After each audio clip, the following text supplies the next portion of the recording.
اسرائیل نے صومالیہ کی بین الاقوامی تسلیم شدہ سرحدوں پر براہ راست حملہ کیا۔ اسحاق ڈار نائب وزیر اعظم اسحاق ڈار نے کہا کہ اسرائیل نے صومالی لینڈ کو تسلیم اور وزیر خارجہ بھیج کر صومالیہ کی بین الاقوامی تسلیم شدہ سرحدوں پر براہ راست حملہ کیا ہے۔ پاکستان صومالیہ کی خود مختاری کا احترام اور حمایت کرتا ہے۔ اسلامی تعاون تنظیم کی وزرائے خارجہ کونسل کے غیر معمولی اجلاس سے خطاب کرتے ہوئے اسحاق ڈار نے کہا کہ اسرائیل کا صومالی لینڈ کو تسلیم کرنا اور اسرائیلی وزیر خارجہ کے صومالی لینڈ جانے کی غیر قانونی اور غیر حقیقی کارروائی کی شدید مذمت کرتے ہیں۔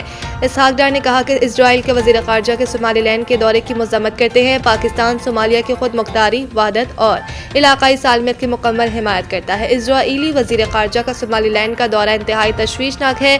یہ سرحدوں پر براہ راست حملہ ہے۔ انہوں نے کہا کہ بین الاقوامی قوانین کے تحت ریاست کی خود مختاری اور علاقائی سالمیت لازمی ہے۔ کوئی بیرونی ادارہ یا ریاست اس حقیقت کو بدلنے کا قانونی یا اخلاقی حق نہیں رکھتی۔ ایسے کسی بھی بیان یا عمل کو قانونی یا سیاسی اثر حاصل نہیں ہوگا۔